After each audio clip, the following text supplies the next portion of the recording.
A young woman fumes in the city, infuriated by the wicked villain family she's reading about on her phone. She identifies the story's patriarch, the crazy old man Long Cheng-xuan, whose sons are all troublemakers. The roster of villains continues with the two-faced eldest son, Long Chun-ye, and the psychopathic second son, Long Chen-feng. A third, white-haired son is depicted, surrounded by the unsettling imagery of skeletons and flowers.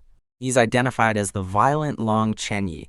She realizes she shares their surname, but is relieved they all die in the story. Thump. As she celebrates their fated demise, she fails to notice the open manhole right in front of her. As she plummets into darkness, she realizes she completely missed the obvious construction sign. Her consciousness fades into the abyss as she wonders if this is the end. She opens her eyes with a start, realizing she's not dead, but has been reborn as a baby. Confused and disoriented, she's carried through a magnificent, unfamiliar mansion. On the floor, she looks up at a tall, handsome, and intimidating man looming over her. She glances around the room, bewildered by the strange assembly of a butler, bodyguards, and a nervous man. Seeing her baby-like reflection, she has a horrifying epiphany. She's been transmigrated into the body of Long Chintao. Wah! She panics, screaming at the impossible reality of her situation. The nervous man presents a keepsake to Mr. Long Chen, insisting the baby is his daughter from a past lover. A flashback reveals the man who brought her simply overheard a woman planning to reunite the baby with her father, Long Cheng-xuan. The man panics, realizing he never heard the mother's name, and frantically tries to explain he just overheard the truth. Seeing the man's fury intensify, the liar decides his only option is to flee for his life. Bang! Bang! As screams echo through the hall, the butler calmly remarks that the fool got what he deserved. He glances down at the trembling child with a cold, dismissive HMPH. He stares down, annoyed and unconvinced, as she continues to call him Daddy. Wah! She cries hysterically, begging him to at least check if she's family, all while secretly plotting her survival.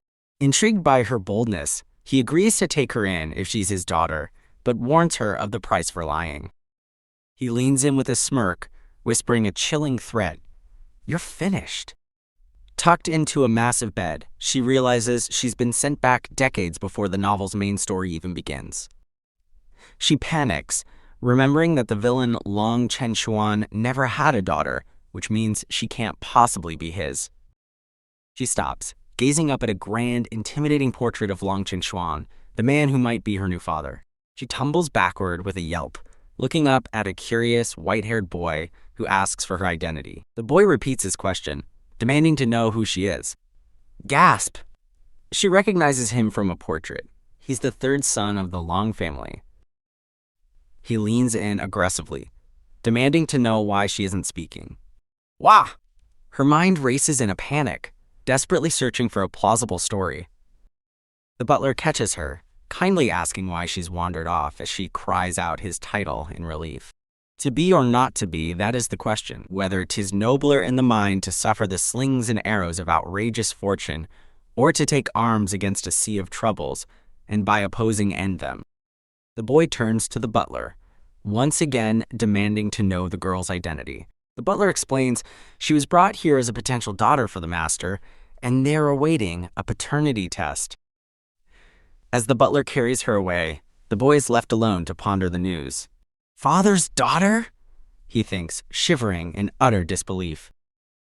He wishes her sweet dreams, and she politely thanks him before he leaves. Click. With a final good night, the butler closes the door, leaving her alone. A moment later, she's back outside, exhausted and overwhelmed by the sheer size of the estate. Plop, her tiny body gives out, and she tumbles to the ground in pain. Looking up at the moonlit sky, she stares at the endless, ornate grounds. There's no escape, she cries, realizing the mansion is a beautiful, inescapable prison. Defeated, she sobs, wondering why she's been cursed with such a miserable fate. She recalls her lonely past life and laments her bad luck compared to other transmigrated heroines. Why, she weeps, did she have to end up with the villains, destined to be killed? Wiping her tears, she resolves that escape is impossible. Her tiny body wouldn't survive. A new plan forms. She'll win over the villains, build her resources, and then escape when the time is right. With renewed determination, she clenches her tiny fists, ready to put her survival plan into action. The next morning dawns bright and clear over the grand mansion. In the kitchen, she proudly presents herself, dressed in an apron and ready to cook. She decides the best way to win them over is through their stomachs. Recalling her past life, she remembers she's a skilled cook from years of living alone. However, she quickly realizes cooking will be a challenge in her tiny toddler body. Undeterred, she struggles to move a stool into place and finally gets to work. She's delighted to find the kitchen is fully stocked with everything she needs. "All right," she declares with a clap, "I'll make them sandwiches." She expertly flips bacon and eggs, toast bread, and prepares a perfect stack of pancakes. Voila! A perfect, mouth-watering breakfast is complete. It's Long Cheng-xuan and the third son, who complains that she's being too noisy. She cheerfully offers them breakfast, but the young villain looks completely unimpressed by her efforts.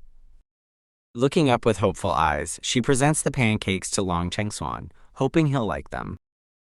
The boy scoffs dismissively, unimpressed by what he calls a simple sandwich.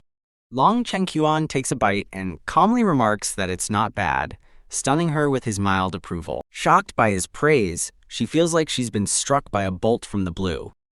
She cheers, ecstatic that her secret recipe worked and her plan is succeeding. As she celebrates, she realizes he's actually praising her, and she happily tells him she's glad he likes it. Watching them, the third son glares, refusing to accept this turn of events. At the grand dining table, the villainous family sits in a tense, formal silence. The third son stares silently at his food, clearly still upset. He sulks, still feeling awkward, as she watches him from across the table. With hopeful eyes, she encourages her brother to try the food she made. HMPH. He scoffs, stubbornly refusing to believe it could be any good. Feeling his father's gaze, he reluctantly takes a bite, determined to see what the fuss is about. The taste is heavenly. He's stunned by how delicious the pancakes are. She smiles sweetly, eagerly asking him if he likes the food. Smash! He slams his fork down, stubbornly declaring it tastes awful. The tense moment hangs between them as they stare in mutual shock. The father's voice cuts in, sternly asking who taught his son such bad manners. Startled, the boy stammers, caught off guard by his father's reprimand. She quickly defends him, explaining that she simply loves to cook. The father warns her of the consequences if she's not his daughter, his smile sending a chill down her spine. KO'd defeated, she stammers her understanding, realizing that with guards at the door, escape is no longer an option. The perspective shifts to the third son, who watches his father in stunned silence. She laughs, but the third son misreads the situation, angrily thinking his father is happily chatting with her. Seething with jealousy, he decides to ask their father to his school's sports day to win back his attention. His father coldly dismisses the request, claiming to be too busy, while she thinks he's just making excuses. A new plan sparks. She can use the sports day as the perfect opportunity to escape the estate. "Daddy!" Tao Tao sweetly asks if she can go to her brother's sports day too. He eyes her suspiciously, asking what her intentions are for wanting to go. She explains that she's never been to a sports day before. Eagerly, she adds that she wants to cheer for her brother, much to his shock. He's left speechless, repeating her words in disbelief. "Cheer for me." He sadly recalls always being alone at his competitions while other children had their parents' support. He stubbornly retorts that he doesn't need her cheers, irking her with his pride. The father agrees to take her, mentioning he has business to attend to there anyway. She cheers, thanking her father, internally celebrating the success of her plan's first step. The third son is overjoyed, ecstatic that his father is finally coming to see him compete. He vows to win first place, to finally earn his father's undivided attention. The day of the sports meet arrives, set against the backdrop of a grand school. "Yay!" she cheers, excited to have finally arrived at the school. Her father holds her close, warning her not to wander off in the crowd. She laughs happily, sweetly thanking her father for his concern. The third son watches, annoyed, muttering that he's not a baby who will get lost. He reaffirms his determination to be the star of the show today. The sports meet is underway, with students bustling around the track. The third son looks around the track, seeming a little hesitant. He cries in frustration, unable to reach high enough to pin on his own race number. Another father helps his son, while the third son watches, feeling left out. From the stands, the girl realizes he's struggling to attach his number. Seeing the oblivious father and the proud boy, she realizes this is her chance to act. She thinks to herself, knowing this is the perfect moment to step in. She calls out to her brother, sweetly offering to help him with his tag. He eyes her with suspicion, wondering what scheme she's plotting now. She struggles to reach his back, complaining she's too short while he grumbles in annoyance. Seeing her chance, she eagerly asks her father to help her brother with his tag. Pushed by her, the third son nervously asks his father for help with the number tag. The father takes the tag, remaining silent as his son waits anxiously. Thump thump. The father simply tells him to turn around, sending the boy's heart racing. Overwhelmed with joy, he cries as his father pins on the number, thinking maybe she isn't so bad. Yes! As the father is distracted, she sees the perfect moment for her plan. Time to go. She begins to sneak away, but her father's voice stops her in her tracks. Caught, she awkwardly claims she's just warming up to cheer for her brother, much to her father's silent disbelief. "Oh, so tiring," she complains, while internally fuming that she was caught just as she tried to bolt. With a knowing smirk, he remarks that he thought for a moment she was trying to run. Startled, she realizes her plan is flawed. She needs money to get anywhere. Amused by her scheming, he finds the situation interesting and asks what she'd like to drink. Seizing the opportunity, Tao Tao eagerly requests a sweet strawberry cheesecake milkshake. Snap! With a simple gesture, he calls for the butler to fulfill her request. The butler instantly appears with her drink, leaving her stunned and wondering how he got there. Testing him, Tao Tao laughs and changes her mind, requesting a sour lemon drink instead. A sparkling glass of juice appears before her, leaving her speechless. Frustrated, she refuses to be beaten and rattles off a ridiculously long and complex list of drinks. Flash! The butler presents trays with every single drink, leaving her to mutter, "You're ruthless." Her father mockingly asks if she has enough to drink, so she nervously backpedals, suggesting dessert instead. The butler reveals an enormous platter of desserts, explaining the master had him prepare a wide selection. Thinking she finally has him, she gloats internally that fruit is her actual favorite. At that moment, the butler reveals a truck full of fresh fruit, inviting her to choose. She's utterly defeated. As the competition begins, her father picks her up, her latest escape attempt thoroughly foiled. The third son sees them, realizing her help was just a ruse to steal his father's attention. The competition officially begins as students line up on the sunlit track. He focuses with intense determination, vowing to capture his father's full attention with his performance.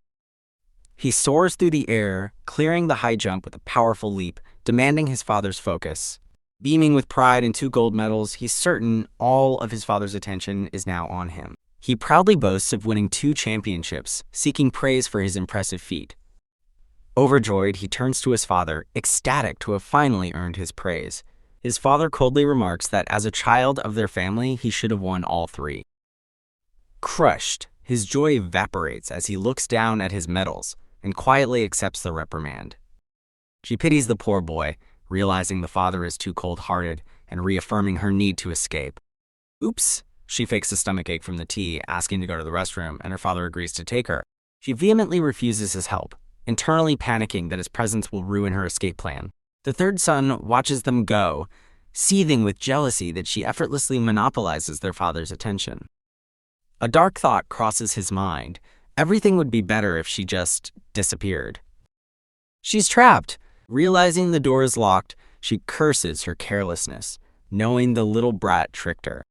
A sense of unease creeps over her as she realizes she didn't notice something earlier. It's so dark. She finds herself alone in a dark, unsettling room. Trying to stay calm, she tells herself not to be afraid before desperately pounding on the door, screaming to be let out. Outside, other children discuss locking her in, with one dismissing concerns by saying she deserves it. Huddled on the floor in the darkness, she weakly begs to be let out. Trembling with tears in her eyes, she tries to convince herself that everything is fine and she's not afraid. A sudden, terrifying realization hits her in the suffocating darkness. Trembling in fear, she wonders what is happening to her. The scene shifts to the sunlit school campus. The headmaster thanks the father for his support and invites him to present the awards. The third son rushes in, frantically telling his father that his sister has run away. His father asks if it's true, and the boy presents a farewell letter she supposedly left behind. The father reads the crumpled note, in which she declares she doesn't like him and is leaving. Suddenly, Tao Tao stomps furiously toward her brother, who looks on in complete shock. He panics internally, terrified she's about to get him in trouble with her father.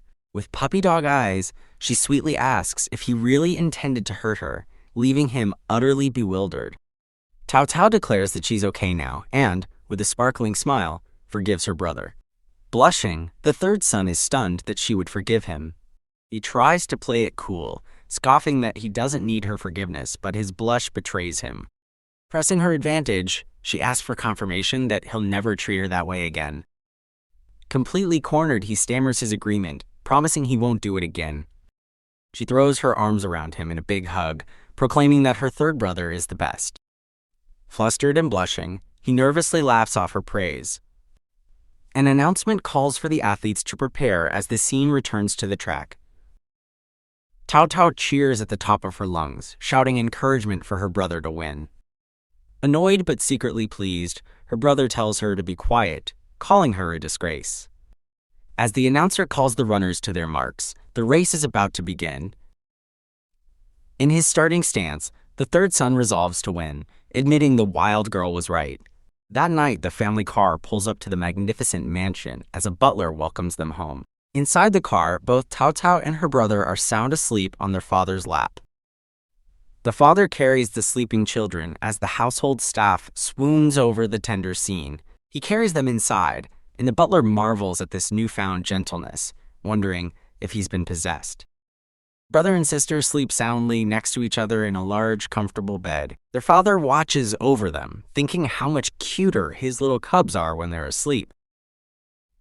Feigning sleep, the third son's heart pounds with joy, ecstatic that his father thinks he's cute. Tao Tao, also pretending to be asleep, pouts, wondering if she's not cute when she's awake. He gently covers them with a blanket, his mind flashing back to an earlier moment. A flashback shows his son crying out for his father. The father is seen comforting his sobbing son, telling him to be strong as the boy clings to him. He reflects on the hug, realizing he's been too busy and how it feels to be needed. He decides to make time to help his son practice, and the boy, still faking sleep, celebrates internally. The father gives a silent command to a subordinate, who acknowledges it with a nod. Once he leaves, Tao Tao sits up, sighing in relief that he's finally gone.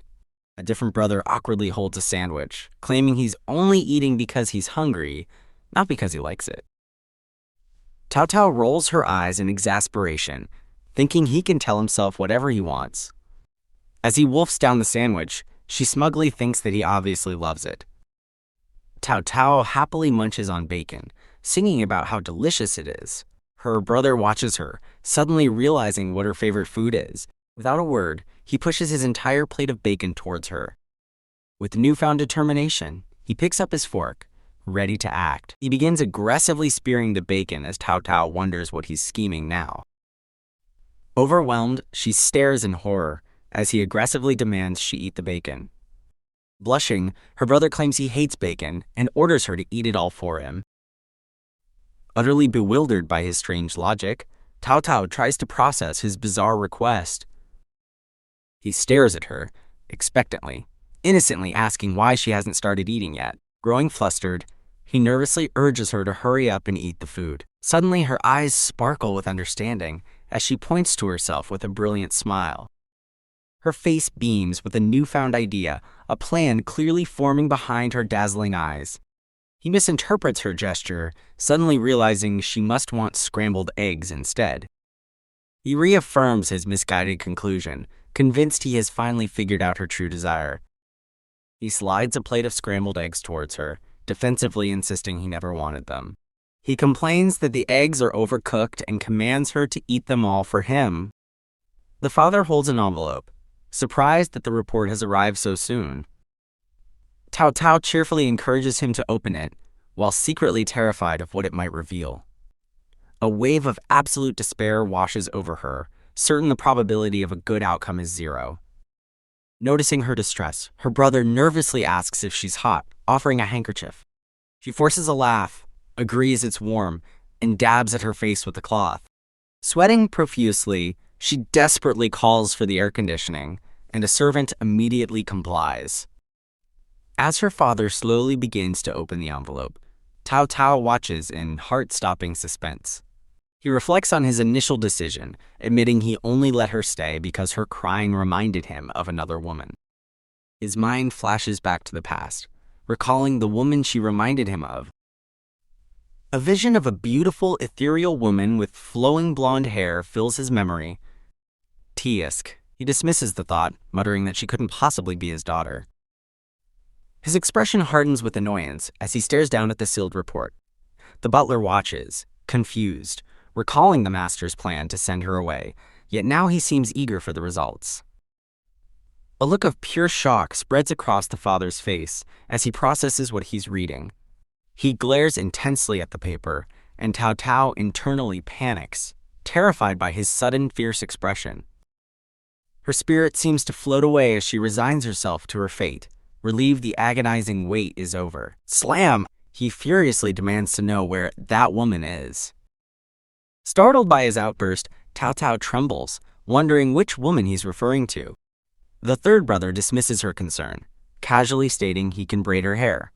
He assures her he'll do a perfect job and tells her to sit still. She reluctantly agrees. He begins to awkwardly style her hair, concentrating intently on the task. He struggles with the braids, getting increasingly frustrated as he mixes up the strands. Ha! She cries out in panic, seeing loose strands of hair and fearing she'll go bald.